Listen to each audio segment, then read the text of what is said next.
Higher സെക്കൻഡറിയിലെ ഒരു പുതിയ chapter, ബോട്ടണിയിലെ ഒരു പുതിയ ചാപ്റ്ററിലേക്ക് നമുക്ക് പോകാം. Strategies four enhancement in food production. Food production enhance ചെയ്യുക എന്നാണ്, ഫുഡ് പ്രൊഡക്ഷൻ്റെ അളവ് കൂട്ടുക.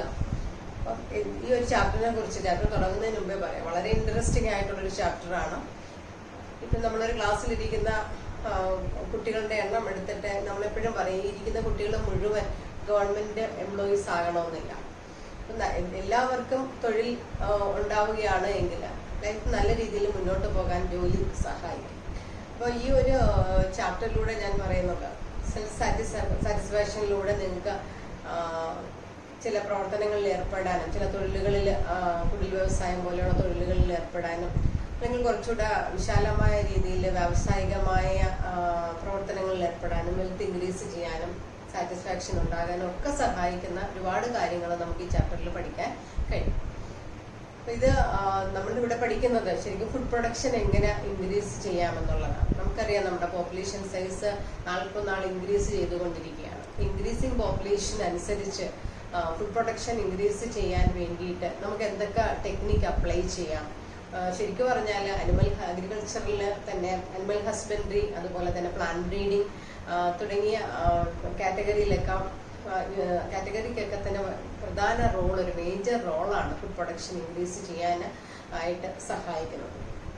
അതോടൊപ്പം തന്നെ embryo transfer technology, tissue culture technology, ഇതെല്ലാം തന്നെ എങ്ങനെ നമ്മുടെ ഫുഡ് പ്രൊഡക്ഷൻ ഇൻക്രീസ് ചെയ്യാമെന്നതിനെ കുറിച്ച് റിസർച്ച് വർക്കുകൾ നടക്കുകയും വളരെയധികം അഡ്വാൻറ്റേജ് ഈ ഫീൽഡിൽ നിന്നെല്ലാം ലഭ്യമാവുകയും ഉണ്ടായി. നമുക്കിതിൽ പ്ലാന്റ് ബ്രീഡിങ്ങിനെ കുറിച്ചും അനിമൽ ഹസ്ബൻഡറിയെ കുറിച്ച് എന്താണെന്ന് മനസ്സിലാക്കാം. അപ്പൊ അനിമൽ ഹസ്ബൻഡറി എന്ന് പറഞ്ഞാൽ is the process of raising and breeding of life stock animals. Raising and breeding of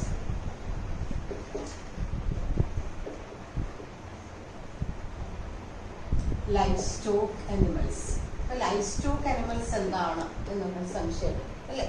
നമുക്ക് ഹ്യൂമൻ കൺസംഷന് യൂസ്ഫുൾ ആയിട്ടുള്ള പ്രോഡക്റ്റ് ലഭ്യമാകുന്ന എല്ലാ അനിമൽസിന്റെ ഡൊമസ്റ്റിക്കേഷനെയും നമുക്ക്, അങ്ങനെയുള്ള അനിമൽസിനെ നമുക്ക് ലൈഫ് സ്റ്റോക്ക് അനിമൽസ് എന്ന് പറയും. ഫോർ എക്സാമ്പിൾ കാറ്റിൽസ് പറയാം, അതുപോലെ ഷീപ്പ്, ഗോട്ട്, ക്യാമൽ, ഹോഴ്സ്, എന്താണ് ഗോട്ട്, ഷീപ്പ്, ഇങ്ങനെയുള്ള ഒരുപാട് അനിമൽസ് ഇതിനകത്ത് വരുന്നുണ്ട്. അപ്പൊ ഇതിന്റെ എല്ലാം നല്ല ഡൊമസ്റ്റിക്കേഷൻ, കെയറിങ്, അതുപോലെ തന്നെ ബ്രീഡിങ്, ഇതെല്ലാം കൂടെ ചേർത്ത് വരുന്ന ഒരു ബ്രാഞ്ചിനെയാണ് നമ്മൾ എന്തെന്ന് പറയുന്നത്, അനിമൽ ഹസ്ബൻഡറി എന്ന് പറയുന്നത്. അപ്പൊ അനിമൽ ഹസ്ബൻഡറി തുടങ്ങിയ സമയത്ത്, അല്ലെങ്കിൽ അനിമൽ ഹസ്ബൻഡറിയിൽ ആദ്യം ഉണ്ടായിരുന്നത് ലൈഫ് സ്റ്റോക്ക് അനിമൽസിന്റെ കെയറിങ്ങും ബ്രീഡിങ്ങും ഒക്കെ തന്നെയായിരുന്നു.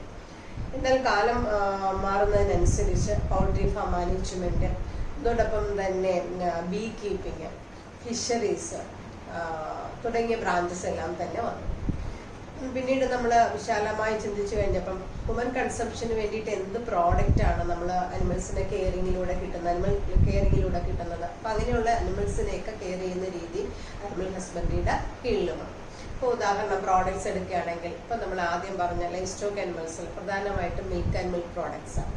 പൗൾട്രി ഫാം മാനേജ്മെന്റ് വരുമ്പോൾ പ്രധാനമായിട്ടും എഗ്ഗും മീറ്റുമാണ്. അതുപോലെ തന്നെ ബീ കീപ്പിംഗ് വരുമ്പോൾ പ്രധാനമായിട്ടും ഹണി, ബീ വാക്സ്.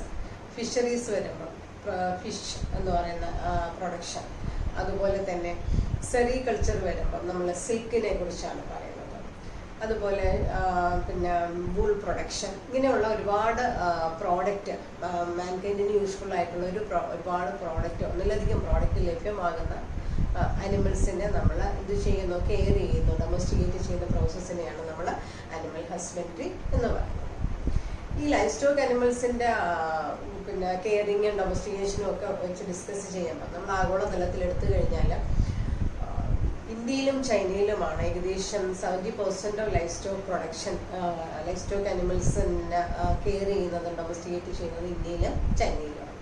പക്ഷെ നമ്മുടെ വേൾഡ് കോൺട്രിബ്യൂഷൻ എന്ന് പറയുന്നത് ഓൺലി 25%, 25% മാത്രമാണ് നമ്മുടെ പ്രൊഡക്ടിവിറ്റി എന്ന് പറയുന്നത്. അപ്പൊ അതിന്റെ പ്രധാന കാരണം എന്ന് പറയുന്നത് നമുക്ക് ഇംപ്രൂവ്ഡ് ആയിട്ടുള്ള ബ്രീഡ് ഇല്ലാത്തതിന്റെ ഒരു ഇതാണ്. പ്രോപ്പർ ഫാം കണ്ടീഷൻ എന്താണ്, അപ്പൊ അതിൽ നിന്ന് തന്നെ അപ്പൊ അതെന്തുകൊണ്ടാണ് എന്ന് മനസ്സിലായി കഴിഞ്ഞതിന് ശേഷം പുതിയ ആപ്ലിക്കേഷൻസ് വരികയും നമുക്ക് പ്രൊഡക്ടിവിറ്റി വളരെ കൂടുതൽ ഇൻക്രീസ് ചെയ്യാനായിട്ട് കഴിയുകയും ചെയ്യും. ഇപ്പം മിൽക്ക് പ്രൊഡക്ഷനുമായിട്ട് ബന്ധപ്പെട്ട് നമുക്കറിയാം ഡോക്ടർ വർഗീസ് കുര്യന്റെ നേതൃത്വത്തിൽ വന്ന വൈറ്റ് റെവല്യൂഷൻ പ്രൊഡക്ടിവിറ്റി വളരെയധികം വളരെ കൂടുതലായിട്ട് ഇൻക്രീസ് ചെയ്യാനായിട്ട് ഇതുകൊണ്ട് കഴിഞ്ഞു എന്നാണ് പറയപ്പെടുന്നത്. വൈറ്റ് റെവല്യൂഷൻ എന്ന് പറഞ്ഞാൽ sharp increase in milk production ആയിരുന്നു. ശരിക്കും നമ്മുടെ ഇന്ത്യയുടെ ഫാദർ ഓഫ് വൈറ്റ് റെവല്യൂഷൻ എന്ന് പറയുന്നത് ഡോക്ടർ വർഗീസ് കുര്യനാണ്. 1970 ഇത് നമ്മുടെ ഇന്ത്യയിൽ ലോഞ്ച് ചെയ്തത്. അപ്പൊ ഇതിന്റെ ഫലമായിട്ട് പ്രൊഡക്ടിവിറ്റി നല്ല രീതിയിൽ ഇൻക്രീസ് ചെയ്യുകയുണ്ടായി. ഇനി നമുക്ക് മാനേജ്മെന്റ് ഓഫ് ഫാം അനിമൽസ് എന്തൊക്കെയാണ് എന്ന് നോക്കാം. Maintenance and management of farm animals ആണ് നമ്മുടെ മാനേജ്മെന്റ് എന്നുള്ള വാക്കിൽ പറയുന്നത്. പ്രധാനമായിട്ടും dairy farm management, poultry farm management, bee keeping, fisheries, ഇത്രയും കാര്യങ്ങളാണ് നമുക്ക് ഇന്നിവിടെ ഡിസ്കസ് ചെയ്യാനുള്ളത്. അതിലാദ്യം നമുക്ക് ഡെയറി ഫാം മാനേജ്മെന്റ്. അപ്പൊ ഡെയറി ഫാം മാനേജ്മെന്റ് എന്ന് പറയുന്നത് എന്താണെന്ന് നോക്കാം. Management of farm and farm അനിമൽസിൽ നമ്മുടെ ആദ്യത്തെ കോൺസെപ്റ്റ് എന്ന് പറയുന്നത് ഡെയറി ഫാം മാനേജ്മെന്റ് ആണ്. അപ്പം ഡെയറി ഫാം മാനേജ്മെന്റ് എന്ന് പറയുന്നത് it is the process of management of animals for milk and its products for human consumption. മനുഷ്യന് യൂസ് ചെയ്യാൻ പറ്റുന്ന രീതിയിൽ മിൽക്കും മിൽക്ക് പ്രോഡക്ട്സും ലഭ്യമാകാൻ ഇവിടെ നിന്ന് ഏതൊക്കെ അനിമൽസിൽ നിന്നാണോ ലഭ്യമാകുന്നത് അങ്ങനെയുള്ള അനിമൽസിന്റെ മാനേജ്മെന്റിനെയാണ് നമ്മൾ എന്തെന്ന് പറയുന്നത് ഡെയറി ഫാം മാനേജ്മെന്റ് എന്ന് പറയുന്നത്. മനസ്സിലായോ?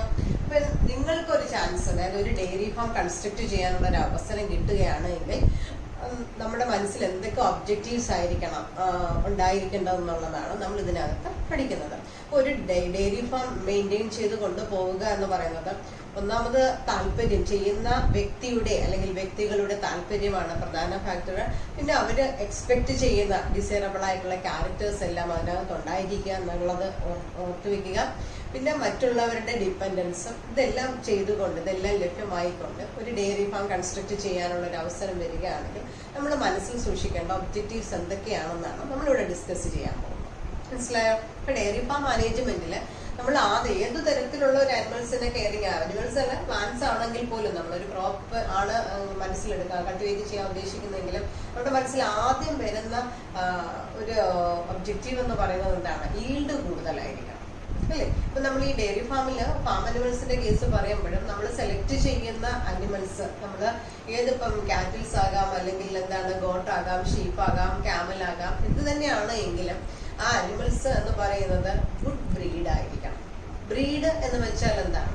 അപ്പൊ what is a breed? Breed എന്ന് വെച്ചാൽ it is a group of animals related by descent. Descent means same origin ആയിരിക്കണം. അതുപോലെ ആ അനിമൽസ് ഒരുപാട് ക്യാരക്ടേഴ്സിൽ സിമിലാരിറ്റീസ് ആയിരിക്കണം. അതായത് ജനറൽ ഫീച്ചേഴ്സ് നോക്കിയാൽ, കോൺഫിഗറേഷൻ നോക്കിയാൽ, സൈസ് നോക്കിയാൽ, ബിഹേവിയർ നോക്കിയാൽ എല്ലാത്തിലും സിമിലാരിറ്റീസ് ഉള്ള ഒരു ഗ്രൂപ്പ് ഓഫ് അനിമൽസിനെയാണ് നമ്മൾ എന്തെന്ന് പറയുന്നത്? ബ്രീഡ് എന്ന് പറയുന്നത്. അപ്പൊ നമ്മൾ സെലക്ട് ചെയ്യുന്ന ബ്രീഡ്, ഇനം എന്ന് പറയുന്നത് എന്താണ്? ഗുഡ് ബ്രീഡ് ആയിരിക്കണം. ഗുഡ് ബ്രീഡ് എന്ന് വെച്ചാൽ എന്താണ്? ഈൽഡ് പൊട്ടൻഷ്യൽ കൂടുതലുള്ളതായിരിക്കണം. ആ അനിമലിൽ നിന്ന് നമ്മൾ എന്ത് പ്രോഡക്റ്റ് ആണോ നമുക്ക് ലഭ്യമാകുന്നത് അതിന്റെ അളവ് കൂടുതലുള്ളതായിരിക്കണം. മനസ്സിലായോ? ഇപ്പൊ മിൽക്ക് ആണ് എങ്കിൽ നമ്മളവിടെ എന്ത് പറയാം? ക്വാളിറ്റി ആൻഡ് ക്വാണ്ടിറ്റി ഓഫ് മിൽക്കിന് പ്രിഫറൻസ് കൊടുക്കണം. അപ്പൊ ഫസ്റ്റ് പോയിന്റ് ക്ലിയർ ആയോ? Select good breeds with high yield potential. Clear ആയോ? അപ്പൊ ഈൽഡ് പൊട്ടൻഷ്യൽ കൂടുതലുള്ള ഇനങ്ങൾ എന്നതിനോടൊപ്പം ഈൽഡ് കൂടിയതുകൊണ്ട് കാര്യമില്ല, അതെന്തായിരിക്കണം? റെസിസ്റ്റന്റ് ആയിരിക്കണം, അല്ലെ? രോഗ പ്രതിരോധ ശേഷി കൂടിയുള്ളതായിരിക്കണം. അപ്പൊ നമ്മുടെ നാടൻ ഇനങ്ങൾക്ക് പ്രതിരോധ ശേഷി കൂടുതലായിരിക്കും. പക്ഷെ നമുക്ക് ഈ പറയുന്ന ഈൽഡ് പൊട്ടൻഷ്യൽ കൂടുതലാണ് ആകണമെങ്കിൽ നമ്മൾ എന്ത് ചെയ്യണം? അനിമൽ ബ്രീഡിങ്ങിലൂടെയാണ് പുതിയ ഇനങ്ങൾ ഉത്പാദിപ്പിച്ചെടുക്കുന്നത്. ഈ രണ്ട് ക്യാരക്ടേഴ്സ് നമ്മൾ സമന്വയിപ്പിച്ചാണ് പുതിയൊരു ഹൈബ്രിഡിൽ ഉണ്ടാക്കിയെടുക്കണം. അപ്പൊ നമ്മൾ സെലക്ട് ചെയ്യുന്ന ബ്രീഡിന് ഈൽഡ് പൊട്ടൻഷ്യൽ കൂടുതലായിരിക്കണം, അതോടൊപ്പം തന്നെ എന്താണ്? റെസിസ്റ്റന്റ് ആയിരിക്കണം. ക്ലിയർ ആയോ?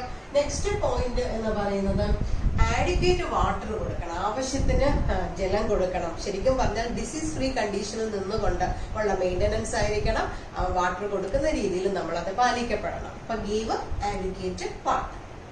നെക്സ്റ്റ് പോയിന്റ് ഫീഡിങ് എന്ന് പറയുന്നത് സയന്റിഫിക് വേയിലായിരിക്കണം, സയന്റിഫിക് മാനറിലായിരിക്കണം നമ്മൾ ആ ആനിമൽസിന് ഫീഡിങ് നടത്തേണ്ടത്. അപ്പൊ അവിടെ എന്താണ് സയന്റിഫിക് വേ എന്ന് ഉദ്ദേശിച്ചാൽ special emphasis given to quality and quantity of food. കാലിത്തീറ്റയുടെ ക്വാളിറ്റിക്കും ക്വാണ്ടിറ്റിക്കും ഇമ്പോർട്ടൻസ് കൊടുത്തുകൊണ്ടുള്ള ഒരു ഫീഡിങ് ആയിരിക്കണം. അതുകൊണ്ടാണ് നമ്മൾ ഫീഡിങ്ങിന് എന്തെന്ന് പറയുന്നത്, സയന്റിഫിക് വേയിൽ വേണം ഫീഡിങ് നടത്താൻ എന്ന് പറയുന്നത്.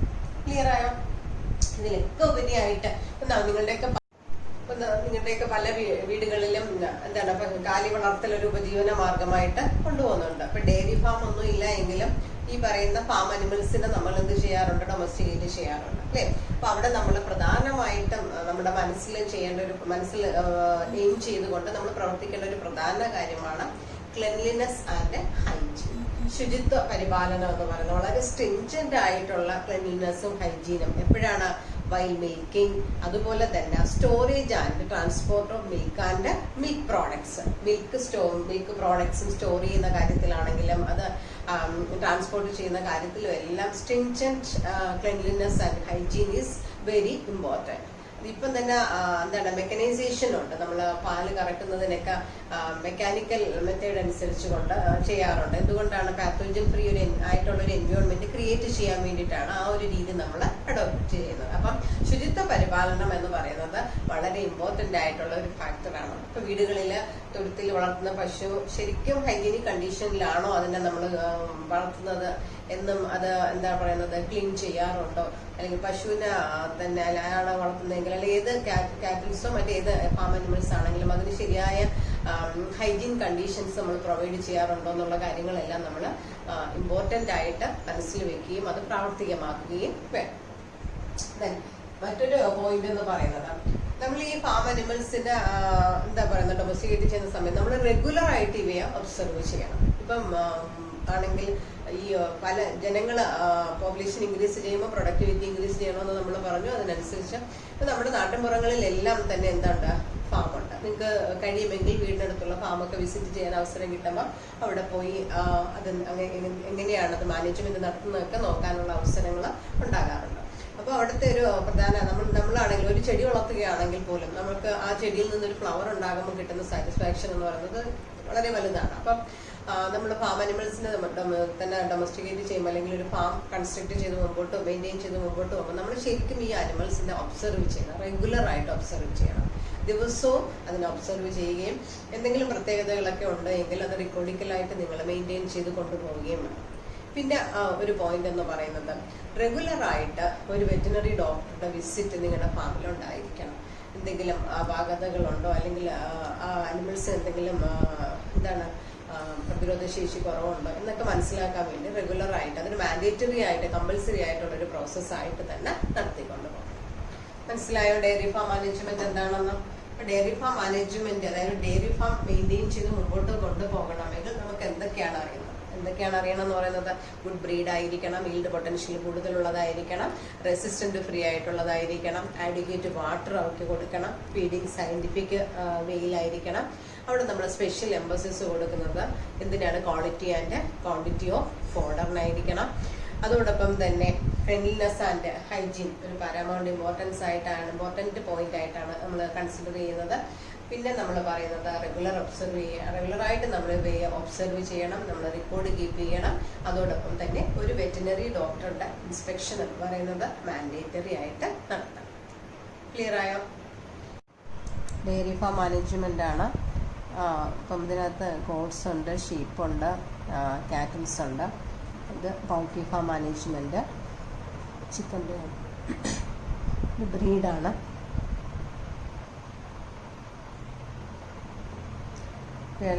Group of animals related by same descent and have similarities in many characters.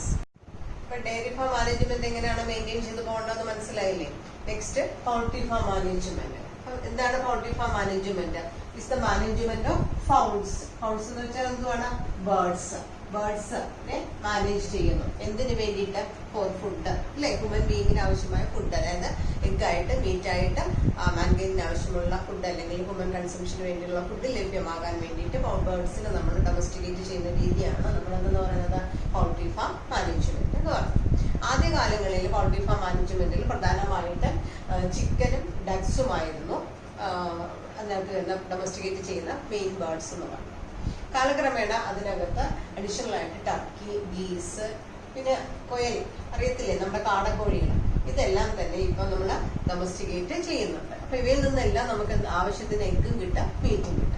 നമ്മളിവിടെ അറിയാനുള്ളത് നമുക്ക് എങ്ങനെ ഒരു പൗൾട്രി ഫാം മെയിൻറ്റെയിൻ ചെയ്ത് കൊണ്ടുപോകാം. അപ്പൊ നമ്മുടെ ഡയറി ഫാം മാനേജ്മെന്റിൽ പറഞ്ഞതുപോലെ തന്നെ നമ്മൾ സെലക്ട് ചെയ്യുന്ന ബ്രീഡ് ഗുഡ് ബ്രീഡ് ആയിരിക്കണം. നമ്മുടെ ഈൽഡ് പൊട്ടൻഷ്യൽ കൂടുതലുള്ള ഇനങ്ങളായിരിക്കണം. അതോടൊപ്പം തന്നെ നമ്മൾ മനസ്സിൽ വയ്ക്കേണ്ട കാര്യം എന്താണ്? റെസിസ്റ്റന്റ് ആയിരിക്കണം. റെസിസ്റ്റന്റ് ബ്രീഡ്സിനെ സെലക്ട് ചെയ്യണം. പിന്നെ നമ്മൾ ഫാമിൽ പ്രോപ്പർ ആയിട്ട് സേഫ് ഫാം കണ്ടീഷൻസ് നമ്മൾ ഡയറി ഫാം പറഞ്ഞതുപോലെ തന്നെ ഫാം മാനേജ്മെന്റ് പ്രോപ്പർ ആയിട്ട് നടത്തണം. പിന്നെ ഹൈജീൻ ആൻഡ് ഹെൽത്ത് കെയർ എന്ന് പറയുന്നത് ഇമ്പോർട്ടന്റ് ആണ്. അപ്പൊ ഇവിടെ നമ്മൾ പറയുന്നത് കൂടുതലായിട്ട് നമ്മൾ എല്ലാ വർഷവും നമ്മൾ കേൾക്കാറുണ്ട് അല്ലെ, ഒരു സീസണൽ ചേഞ്ച് വരുമ്പോഴത്തേക്കും viral disease, avian flu virus അല്ലെങ്കിൽ H5N1 അല്ലെങ്കിൽ ബേർഡ് ഫ്ലൂ വൈറസ് എന്ന് പറയുന്ന ഒരു വൈറൽ അറ്റാക്ക് ഇങ്ങനെയുള്ള ഡൊമസ്റ്റിക്കേറ്റ് ചെയ്യുന്ന ബേർഡ്സിന് വരാറുണ്ട്. വൈൽഡ് ബേർഡ്സിൽ നിന്ന് വന്നതാകാം, അല്ലെങ്കിൽ മറ്റേതെങ്കിലും റീസണിൽ വന്നതാകാം. അങ്ങനെയുള്ള രോഗങ്ങൾക്ക് പ്രതിരോധ ശേഷിയുള്ള ഇനങ്ങളെ സെലക്ട് ചെയ്യുകയാണെങ്കിൽ നമുക്ക് ഉദ്ദേശിച്ച രീതിയിൽ പ്രൊഡക്ടിവിറ്റി ഉണ്ടാക്കിയെടുക്കാൻ കഴിയും. ഒരു ഡയറി ഫാം മാനേജ്മെന്റുമായിട്ട് നമ്മൾ കമ്പയർ ചെയ്യുമ്പോൾ കുറച്ചുകൂടെ ലളിതമായ രീതികൾ അഡോപ്റ്റ് ചെയ്തുകൊണ്ട് നമുക്ക് മെയിൻറ്റെയിൻ ചെയ്ത് കൊണ്ടുപോകാവുന്ന ഒരു സൈഡ് ബിസിനസ് ആയിട്ട് കൊണ്ടുപോകാൻ പറ്റുന്ന ഒരു മെത്തേഡാണ് പൗൾട്രി ഫാം മാനേജ്മെന്റ്. ക്ലിയർ ആണോ? പൗൾട്രി ഫാമാണ് ചിക്കൻസ്,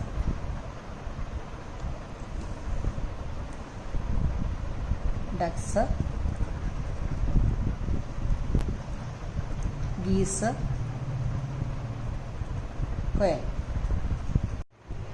ഡയറി ഫാം മാനേജ്മെന്റ് പഠിച്ചു, പൗൾട്രി ഫാം മാനേജ്മെന്റ് പഠിച്ചു. നെക്സ്റ്റ് ബീ കീപ്പിംഗ് ആണ്. അപ്പൊ എന്താണ് ബീ കീപ്പിംഗ് എന്ന് വെച്ചാൽ it is the process of maintenance of bee hives അല്ലെങ്കിൽ hives of honeys for honey. ഹണിക്ക് വേണ്ടി ബീ ഹൈവ് മെയിൻറ്റെയിൻ ചെയ്ത് കൊണ്ടുപോകുന്നത് എങ്ങനെയൊക്കെ എന്നാണ് പഠിക്കുന്നത്. അപ്പൊ നമ്മുടെ ഹണി ബീസ് എന്ന് പറയുമ്പോഴേ നമ്മുടെ മനസ്സിൽ ഓടി വരുന്ന ടേം എന്ന് പറയുന്നത് ഹണിയാണ്. അതിന്റെ എന്തൊക്കെയാണ് ഇമ്പോർട്ടൻസ് എന്ന് ചോദിച്ചാൽ ഹണിയും അതോടൊപ്പം തന്നെ നമുക്ക് എന്താണ് ഉപയോഗിക്കാൻ പറ്റുന്ന മറ്റൊരു പ്രോഡക്റ്റ് ആണ് ബീ വാക്സ് എന്ന് പറയുന്നത്. വളരെയധികം കൊമേഴ്സ്യൽ വാല്യൂ ഉള്ള ഒരു പ്രോഡക്റ്റ് ആണ് ബീ വാക്സും അതോടൊപ്പം തന്നെ ഹണിയും എന്ന് പറയുന്നത്. ആയുർവേദ വിധി പ്രകാരമൊക്കെ എടുത്തു കഴിഞ്ഞാൽ 5000 വർഷങ്ങൾക്ക് മുമ്പ് തന്നെ നമ്മൾ ഹണി ഒരു ഇമ്പോർട്ടന്റ് പ്രോഡക്റ്റ് ആയിട്ട് നമുക്ക് കൺസ്യൂം ചെയ്യാൻ പറ്റുന്ന ഒരു പ്രോഡക്റ്റ് ആയിട്ട് യൂസ് ചെയ്ത് വന്നിരുന്നു. അപ്പം ആദ്യകാലങ്ങളിൽ ശരിക്കും പറഞ്ഞാൽ ഇതൊരു ഓൾഡ് കോട്ടേജ് ഇൻഡസ്ട്രി, ചെറിയൊരു കുടിൽ വ്യവസായം, സ്മാൾ സ്കെയിൽ ഇൻഡസ്ട്രി ആയിട്ടൊക്കെയാണ് കൊണ്ടുവന്നത്. അപ്പം ഈ കോട്ടേജ് ഇൻഡസ്ട്രി അല്ലെങ്കിൽ സ്മാൾ സ്കെയിൽ ഇൻഡസ്ട്രി എന്ന് വെച്ചാൽ ഫാമിലി മെമ്പേഴ്സ് മാത്രമായിട്ട് ചെയ്യുന്നതാണ്. എന്നാൽ ഇതെന്താണ്, വലിയ വ്യാവസായിക അടിസ്ഥാനത്തിൽ നമ്മൾ ബീ ഹൈവ് ഒരുക്കുന്നുണ്ട്. അത് കൂടുതൽ പ്രൊഡക്ടിവിറ്റി ഇൻക്രീസ് ചെയ്യാൻ, വ്യാവസായികമായി കൂടുതൽ ഹണി അതുപോലെ തന്നെ ബീ വാക്സിൻ ഉത്പാദിപ്പിക്കാനും വേണ്ടിയിട്ടാണ് നമ്മൾ ആ രീതിയിൽ മെയിൻറ്റെയിൻ ചെയ്ത് മുമ്പോട്ട് പോകുന്നത്. അതിനെ നമ്മൾ ഏപ്പിയറീസ് എന്നൊക്കെയാണ് പറയുന്നത്. അപ്പൊ ബീ കീപ്പിംഗ് എന്ന് പറയുന്നതിന് ടെക്നിക്കൽ ടേം എന്ന് പറയുന്നത് എപ്പികൾച്ചർ എന്നാണ്. എന്തുകൊണ്ടാണ് എപ്പികൾച്ചർ എന്ന പേര് വരുന്നതെന്ന് ചോദിച്ചാൽ കോമൺ ആയിട്ട് നമ്മൾ അവിടെ യൂസ് ചെയ്യുന്ന ഹണി ബീ എന്ന് പറയുന്നത് എപ്പിസ് ഇൻഡിക്ക. നിങ്ങൾക്കൊരു ബീ ഹൈവിലെ ബീസ്, അതായത് സോങ്സ് എന്ന് പറയും. ബീ ഹൈവിലെ ബീസിനെ നമ്മൾ സോങ്സ് എന്ന് പറയും. സോങ്സിൽ എന്ന് പറഞ്ഞാൽ ഗ്രൂപ്പ് ഓഫ് ബീസ് ആണ്. അതിനകത്ത് എന്തൊക്കെ കാണുമെന്ന് അറിയാമല്ലോ, ക്യൂൻ ഉണ്ടായിരിക്കും, പിന്നെ ഇതുകൂടാതെ ഡ്രോൺസും വർക്കേഴ്സും ആയിരിക്കും കാണപ്പെടുന്നത്. അപ്പം ശരിക്കും വലിയ പിന്നെ ലേബർ വർക്കൊന്നും ഇല്ലാതെ ചെയ്യാൻ പറ്റുന്ന ഒരു മെത്തേഡാണ് ബീ കീപ്പിംഗ് എന്ന് പറയുന്നത്. അപ്പം ശരിക്കും നമ്മൾ ഓർക്കേണ്ട ഒരു കാര്യം എന്ന് പറയുന്നത് ബീ ഹൈവ് ഒരുക്കുന്ന സ്ഥലം നല്ല ബീ പാസ്റ്റേഴ്സ് ആയിരിക്കണം, നല്ലൊരു ഏരിയ ആയിരിക്കണം. അതായത് ഫ്ലവറിംഗ് പ്ലാന്റ്സ് എന്ന് പറയുമ്പോൾ വൈൽഡ് പ്ലാന്റ്സ് ആകാം, ഓർച്ചാർഡ് ആകാം, അല്ലെങ്കിൽ നമ്മുടെ ഓർണമെന്റൽ പ്ലാന്റ്സ് ആകാം. ഏതായാലും ഫ്ലവേഴ്സ് കൂടുതൽ കിട്ടുന്ന ഏരിയയിൽ ബീ ഹൈവ് ഒരുക്കുക എന്നുള്ളതാണ് പ്രത്യേകമായിട്ട് ശ്രദ്ധിക്കേണ്ടത്.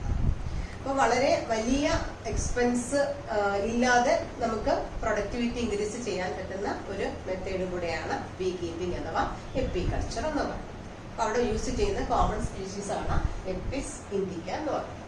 അപ്പൊ ബീസിന്റെ ഹണി ബീസിന്റെ ഒരു പ്രത്യേകത എന്താണെന്ന്, അതാണ് നമ്മുടെ സൂഫിലസ് പോളിനേഷനുമായിട്ട് ബന്ധപ്പെട്ട് നമ്മൾ പറഞ്ഞു ഇൻസെക്ട്സ് ആണ് മെയിൻ പോളിനേറ്റർ അതിനകത്ത് വരുന്നതെന്നൊക്കെ പഠിച്ചിട്ടുണ്ട്. അതിൽ ഹണി ബീസിന് ഒരു പ്രധാന ഒരു മേജർ റോളാണ്. പോളിനേറ്റർ എന്ന് പറയുന്ന ഒരു മേജർ റോളുള്ള ഒരു ഓർഗാനിസമാണ് ഹണി ബീ എന്ന് പറയുന്നത്. റോസീസി വിഭാഗത്തിൽപ്പെട്ട ആപ്പിൾസ്, പിയർ, നമ്മുടെ ബ്രാസിക്ക, മസ്റ്റാർഡാണ് ബ്രാസിക്ക, അതോടൊപ്പം തന്നെ സൺഫ്ലവറിന്റെ ഒക്കെ മെയിൻ പോളിനേറ്റർ എന്താണെന്ന് ചോദിച്ചാൽ അവിടെ ഹണി ബീ ആണ് മെയിൻ പോളിനേറ്റർ ആയിട്ട് പ്രവർത്തിക്കുന്നത്. ഇനി ഇതിന്റെ പ്രോഡക്റ്റ് എക്കണോമിക് ഇമ്പോർട്ടന്റ് നമ്മൾ പറഞ്ഞു ഹണിയും ബീ വാക്സുമാണ്. അല്ലേ? അപ്പൊ ബീവാക്സ് എന്ന് പറയുന്നത് പ്രധാനമായിട്ടും ഒരു ഇൻഡസ്ട്രിയൽ പർപ്പസിന് വേണ്ടിയിട്ട്, അതായത് പോളിഷസും കോസ്മെറ്റിക് പ്രോഡക്ട്സ് ഒക്കെ ഉത്പാദിപ്പിക്കാനായിട്ട് ഉപയോഗിക്കുന്ന അതിന്റെ ഒരു ഇൻഗ്രീഡിയന്റ് ആയിട്ട് യൂസ് ചെയ്യുന്ന ഒന്നാണ് ബീവാക്സ്. ഹണി എത്ര പറഞ്ഞാലും നമുക്ക് തീരത്തില്ല, അത്രത്തോളം importance highly nutrient rich food material ആണ്.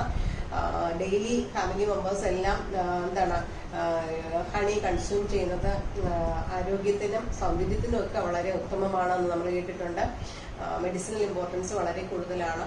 ആന്റി ഇൻഫ്ലമേറ്ററി എഫക്റ്റ് കൂടുതലാണ്. ഹീലിംഗ് ഓഫ് വൂണ്ട്സ് ആൻഡ് ബേൺസ്, മുറിവുകളും അതുപോലെ എന്താണ് ബേണൊക്കെ ഉണ്ടാകുമ്പോൾ പൊള്ളലുകളൊക്കെ ഏൽക്കുമ്പോൾ അതൊക്കെ ക്യൂർ ചെയ്യാൻ വേണ്ടിയിട്ട് ഹണി സഹായിക്കുന്നു. നമ്മുടെ ബോഡി എപ്പോഴും മോയ്സ്ചറൈസിങ് ഫീൽ എഫക്റ്റ് അല്ലെങ്കിൽ എഫക്റ്റ് ചെയ്യാനായിട്ട്, അതുപോലെ പാത്തോജൻ ഫ്രീ ആയിട്ടുള്ളൊരു സ്കിൻ, ശരിക്കും പറഞ്ഞാൽ ഹെയർ കെയറിനും സ്കിൻ കെയറിനും ഒക്കെ നല്ല ഒരു മെറ്റീരിയലാണ് ഹണി എന്ന് പറയുന്നത്. നമുക്ക് എങ്ങനെയാണ് ഒരു ബീ ഹൈവ് മെയിൻറ്റെയിൻ ചെയ്ത് കൊണ്ടുപോകേണ്ടതെന്ന് നോക്കാം. നമ്മുടെ മനസ്സിൽ എന്തൊക്കെ ഉണ്ടായിരിക്കണം, എന്തൊക്കെ ഒബ്ജക്റ്റീവ്സ് ആയിരിക്കണം ഒരു ബീ ഹൈവ് ഒരുക്കുന്നതിൽ എന്നുള്ളതാണ് നമ്മളിവിടെ ഡിസ്കസ് ചെയ്യാൻ പോകുന്നത്.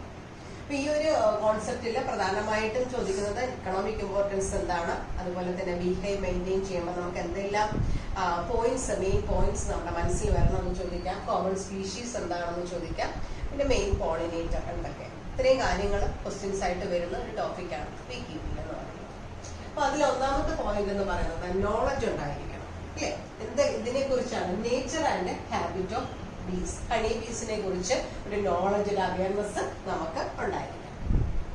സെക്കൻഡ് പോയിന്റ് എന്ന് പറയുന്നത് select suitable location for beehive. Beehive ഒരുക്കുന്ന ലൊക്കേഷൻ, സ്യൂട്ടബിൾ ആയിട്ടുള്ള ഒരു ലൊക്കേഷൻ വേണം. ഞാൻ നേരത്തെ പറഞ്ഞില്ലേ, ബീ പാസ്റ്റേഴ്സ് ഉള്ളിടത്ത് ആയിരിക്കണം നമ്മൾ എന്ത് ചെയ്യേണ്ടത്, ഈ ബീ ഹൈവ് ഒരുക്കേണ്ടത് എന്ന് പറയുന്നത്.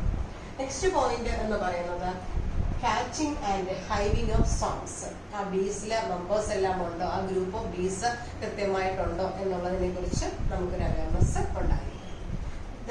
മറ്റൊരു പോയിന്റ് എന്ന് പറയുന്നത് കുറേ വർഷങ്ങൾക്ക് മുമ്പ് നമുക്ക് സീസൺസ് ഉണ്ടായിരുന്നു. ഓട്ടം season, spring season, winter season, summer season എന്നൊക്കെ പറഞ്ഞു. ഇപ്പോഴത്തെ കണ്ടീഷനിൽ നമുക്ക് പ്രെഡിക്റ്റ് ചെയ്യാൻ പറ്റത്തില്ല. സീസണൽ വേരിയേഷൻ ആണ്, ക്ലൈമറ്റ് എപ്പോഴാണ് ചേഞ്ച് ചെയ്യുന്നതെന്ന് നമുക്ക് പറയാൻ പറ്റത്തില്ല. ഫോർ എക്സാമ്പിൾ ഓട്ടം സീസൺ നമ്മൾ പറയാറുണ്ട് ജൂൺ മുതൽ സെപ്റ്റംബർ വരെ ആയിരുന്നു. ഇപ്പൊ നമുക്ക് അങ്ങനെ പറയാൻ പറ്റത്തില്ല, കാരണം ഇന്നിപ്പോ വെയിലാണെങ്കിൽ നാളെ മഴയുണ്ടാകും. ആ രീതിയിൽ സീസണൽ വേരിയേഷൻ സംഭവിച്ചുകൊണ്ടിരിക്കുകയാണ്. നമ്മുടെ മനസ്സിൽ വെക്കേണ്ട ഒരു പ്രധാന ഒരു കാര്യമാണ് ഈ സീസണൽ ചേഞ്ചസ് വരുന്നതിനനുസരിച്ച് ബീ ഹൈവിൽ നമ്മൾ പ്രത്യേക രീതിയിൽ എന്ത് ചെയ്യണം, മാനേജ്മെന്റ് ചെയ്യണം. അപ്പൊ management of bee hive during the changing season എന്ന് പറയുന്നത് ഒരു പ്രധാന പോയിന്റ്. ലാസ്റ്റ് പോയിന്റ് എന്ന് പറയുന്നത് care should be taken by handling and collection of honey and bee wax. നേരെ ചെന്ന് ബീ ഹൈവിൽ നിന്ന് ഹണി എടുക്കാൻ പറ്റത്തില്ല. അപ്പൊ നമ്മൾ നല്ല കെയറോടുകൂടി, ശരിക്കും അതിന്റെ ഒരു അവയർനെസ്സോടുകൂടി വേണം നമ്മൾ handling and collection of honey and bee wax ചെയ്യും. ഇത്രയും കാര്യങ്ങളാണ് നമ്മൾ ബീ കീപ്പിംഗ് നടത്താൻ വേണ്ടിയിട്ട് നമ്മുടെ മനസ്സിലുണ്ടായിരിക്കണം. നമ്മൾ അറിഞ്ഞിരിക്കേണ്ട പ്രധാന പോയിന്റ്സ് ഇത്രയുമാണ്. ക്ലിയർ ആയോ? എന്നിട്ട് പറയണം എന്തൊക്കെയാണ്. ഒന്ന്, നേച്ചർ ആൻഡ് ഹാബിറ്റ് ഓഫ് ബീസിനെ കുറിച്ച് നമുക്കൊരു അവയർനെസ് ഉണ്ടായിരിക്കണം, നോളജ് ഉണ്ടായിരിക്കണം. അതുപോലെ സൂട്ടബിൾ ലൊക്കേഷനിൽ വേണം നമ്മൾ ബീ ഹൈവ് ഒരുക്കേണ്ടത്. മറ്റൊന്ന്, സോങ്സ് കളക്ട് ചെയ്യുന്നതും ഹൈവ് ചെയ്യുന്നതും ശ്രദ്ധിക്കുക. Management of bee hive changing season അനുസരിച്ച് മാനേജ്മെന്റ് കൊടുക്കുക. പിന്നെ care should be taken during the handling and collection of honey and bee wax. Okay, bee hive ഇത് പോളിനേറ്റർ, ബ്രാസിക്ക പ്ലാന്റിന്റെ pollinator ആണ്. ഇത് നമ്മുടെ ഒരു ബീ ഹൈവിൽ പ്രധാനമായിട്ടും കാണേണ്ടത് ക്യൂന്, ട്രോൺ, വർക്കർ മെമ്പേഴ്സാണ്. ഇത് ബീ വാക്സ്, ഹണി, ഇത് പിയർ, റോസേസിയ ഫാമിലിയിലുള്ള സൺഫ്ലവർ. ഇത് ഏപ്പിയറിസ്. ഏപ്പിയറീസ് എന്ന് വെച്ചാൽ വ്യാവസായിക അടിസ്ഥാനത്തിൽ നമ്മൾ ബീ ഹൈവ് ഒരുക്കുന്നതിനെയാണ് ഏപ്പിയറീസ് എന്ന് പറയുന്നത്. നമ്മൾ ഫാം മാനേജ്മെന്റിൽ ഡയറി ഫാം മാനേജ്മെന്റ് പഠിച്ചു, പൗൾട്രി ഫാം മാനേജ്മെന്റ് പറഞ്ഞു, B keeping, lastly fisheries. Fisheries എന്ന് വെച്ചാൽ the process of catching, rearing and selling of fishes. Fishes മാത്രമല്ല, ഫിഷസ്, മൊളസ്ക്, അതോടൊപ്പം തന്നെ ക്രസ്റ്റേഷ്യൻസ് വിഭാഗത്തിൽപ്പെട്ട ഓർഗാനിസത്തിനെയും കൂടെ ചേർത്താണ് നമ്മൾ ഫിഷറീസ് എന്ന് പറയുന്നത്. മില്യൺസ് ഓഫ് പീപ്പിൾസ് അല്ലെങ്കിൽ ഇന്ത്യൻ എക്കണോമിയിൽ വളരെ കൂടുതൽ ആളുകൾ എംപ്ലോയിഡ് ആയിട്ടുള്ള ഒരു ഫീൽഡും കൂടെയാണ്. നമ്മുടെ ഇന്ത്യയിലെ തന്നെ കോസ്റ്റൽ ഏരിയാസിലൊക്കെ ഉള്ള ആൾക്കാരുടെ മെയിൻ തൊഴിൽ എന്ന് പറയുന്നത് ഫിഷറീസ് ആണ്. അപ്പൊ ഫിഷറീസിൽ രണ്ട് ടെക്നിക്ക് ഉണ്ട്. ഒന്ന് ഫിഷസിന്റെ മാത്രമാണ് പിസിക്കൾച്ചർ എന്ന് പറയുന്നത്. എന്നാൽ അക്വാട്ടിക് റിസോഴ്സസ് മൊത്തം എടുക്കുമ്പം ഫിഷസ് ഉൾപ്പെടെയുള്ള എല്ലാ അക്വാട്ടിക് ഓർഗാനിസത്തിന്റെയും റിയറിംഗ്, കാച്ചിങ് ആൻഡ് സെല്ലിങ്ങിനുള്ള അക്വാ കൾച്ചർ എന്നാണ് പറയുന്നത്. പ്രധാനമായിട്ടും ഫിഷസിൽ ഫിസി കൾച്ചറിൽ പ്രധാനമായിട്ടും വരുന്നത് ഒന്ന് ഫ്രഷ് വാട്ടർ ഫിഷസും മറ്റൊന്ന് മറൈൻ ഫിഷസുമാണ്. ഇപ്പൊ പ്രധാനമായിട്ടും രോഹു, കട്ല, കോമൺ കാർപ്പ് തുടങ്ങിയത് ഫ്രഷ് വാട്ടർ ഫിഷസ് ആണ്. അതുപോലെ സാർഡൈൻ, പോംഫ്രെറ്റ്സ്, മാക്രീൽ, ഹിസ തുടങ്ങിയ മറൈൻ ഫിഷസുമാണ്. നമ്മൾ ഡയറി ഫാം മാനേജ്മെന്റ് പറഞ്ഞപ്പോൾ വൈറ്റ് റെവല്യൂഷനെ കുറിച്ച് പറഞ്ഞായിരുന്നു അല്ലേ? അപ്പം അതുപോലെ തന്നെ ബ്ലൂ റെവല്യൂഷൻ ശരിക്കും പറഞ്ഞാൽ അക്വാ കൾച്ചറുമായിട്ട് ബന്ധപ്പെട്ട് അല്ലെങ്കിൽ സീ റിസോഴ്സസിന്റെ പ്രൊഡക്ടിവിറ്റി ഇൻക്രീസ് ചെയ്യാനായിട്ട് വന്ന ഒരു ശരിക്കും 1970കളിൽ ലോഞ്ച് ചെയ്ത ഒരു പ്രോഗ്രാമാണ് ബ്ലൂ റെവല്യൂഷൻ. ടൺ കണക്കിന് പ്രൊഡക്ടിവിറ്റിയിൽ ടൺ കണക്കിന് ഇൻക്രീസ് ആണ് ഈ രീതിയിൽ ഉണ്ടായതെന്നാണ് പറയുന്നത്. ഫ്രഷ് വാട്ടർ ഫിഷസിന് എക്സാമ്പിൾസ് ആണ് ഇത്. പേൾ ഓയിസ്റ്റർ, ഇത് മാക്രീൽ, മറൈൻ ഫിഷസിൽ മാക്രീൽ, സാർഡൈൻ